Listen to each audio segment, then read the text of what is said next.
Now, we've had our Sunday roast. Now we're moving on to a sweet Easter treat. Tara Walker, author of Good Food, No Stress, has stayed with us now. No stress. Look at this chocolate. Yes, nice little simple. Yeah, they are very, very easy to do. Cupcakes. And actually, in the book, Good Food, No Stress, I have these cupcakes as a basic recipe, and you can just play around with them, do lots of things. Adjust for the festival or season or event. Exactly, yeah. So, and like you can pop banana, chocolate, raspberries, blueberries, anything you want into them. I'm just going to go plain today. But what's really important with any kind of spongy mix is to cream the butter and sugar together really, really well. And you might have noticed my butter was nearly a little bit melted. Yeah. And if you think about American muffins or whatever, they use sunflower oil. So don't worry, you're better off having a little bit melted than too hard, if you see what I mean. So I just stuck it into the microwave for 20 seconds. Okay. So equal quantities of butter and sugar. 110 grams of each. And that's just plain granulated sugar, is it? Well, it's caster sugar, actually, caster sugar, okay. And then I'm just adding my flour and my baking powder in. Plain flour? Plain flour and a teaspoon of baking powder. A little bit of milk. A couple of eggs and a bit of vanilla extract. Yeah, I mean, we do these at our kids' birthday parties all the time. Yeah. And the kids just use a whisk themselves. They don't use an electric whisk. And, you know, they do it the old-fashioned way and they love it. And they always work out. Famous last words, yeah. Isn't it? What was that went in there? A little bit of vanilla extract then, yeah. So, that's it for the cupcake And as mixture. you say, you can actually, if you don't have the gizmo there, you can whip them away. Absolutely, yeah. It doesn't take too long at all, especially when the butter is melted. The big thing is to cream the butter and sugar really well together. And for the buttercream, I've done the same here. So you see how light in colour it is. Yeah. And you're That's what we're looking that for. Sort of gloopy Exactly, yes. Gloopy, gloopy. Interesting choice of words, Thomas. Gloopy. So, just going to fill them. It makes about 12 to 14 smaller cupcakes, or about 6 to 8 kind of muffin size ones. You must have made thousands of these. I have. I could nearly do them in my sleep at this stage. So don't fill it up too high, because obviously, you know, they're going to rise a little bit as well. I like a nice big sort of flowering at the top, don't you? Exactly. And maybe one of you guys could finish those. I did the I'm just handing it straight to Simon. I said one of you guys, but really. So next up then is the buttercream. So the buttercream. Just equal quantities of butter and sugar. Yeah, exactly. And I have some dark chocolate here that I've melted, but you could use, if you've a load of leftover Easter eggs, you could use a little bit of milk chocolate if you wanted. So just pop it in.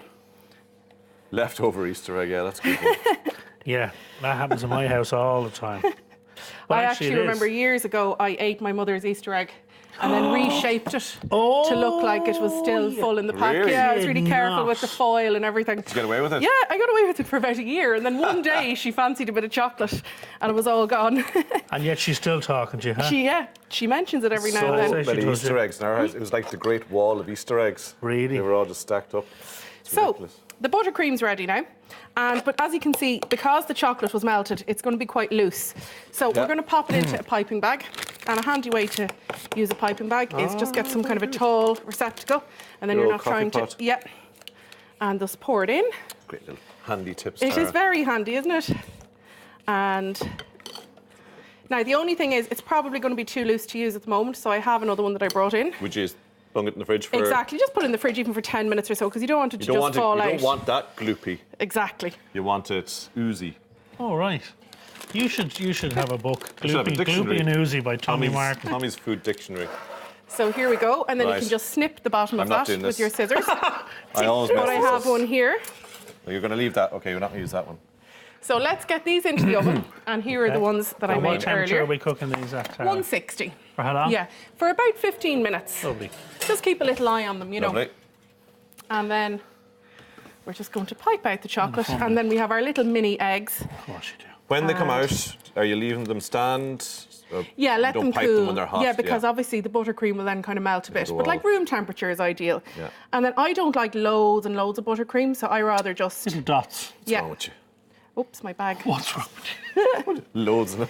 Well, you know when you see like the muffins with a huge big swirl on the top? swirl. You know, I just find that a bit overwhelming. You're weird. He's so charming today, isn't he? Just pipe it out. There we go. Well, I was going to get stuck. Yeah, or you can try with that one either if you want to do one there. Go ahead, Tom. You can snip the bottom, just snip it really close to the bottom. Now go oozy and gloopy. Twist your top so it doesn't spill out all over. This is going to be a bit gloopy and oozy. It is it really? The thing with these piping bags, my piping bag has I'm going to do it the way I like it. Loads of it. Loads. Look at that. Tommy, that's gorgeous. God, Look you at missed your vocation. Huh? Well, I tell you what. I tell you, Not you really the used the goal. words. You used the words oozy and gloopy earlier on. seen There's a that. couple of words I can use to describe that, Tommy. It's I like, didn't like to say. it's like a Look certain, at it, look. it's like a certain emoji, isn't The it? professional, Tommy Martin. The professional one, Tommy Martin. Right, well, I'm going to eat one. Yes, help yourselves, guys. Hang Enjoy. on a sec. Oh, he wants to decorate it now. Look, because that's Tell you what, I'll let mine just mature nicely that's there. going to and help taste one us of yours. hugely. Yeah. Taste To one be of fair, Nice it's and because simple, it's a isn't bit wet, you know, it's a bit warm still. Yeah, that's No, why. it was the piping skills. I'm going to blame him. Cheers, everybody. Happy Easter. Enjoy. All the Don't forget- recipes are on the website, tv3.ie. She's been here before. She knows Next. what to do. Go ahead. We'll Tom. be finding out about the extraordinary story behind the movie My Name is Emily, which premieres on TV3 tonight.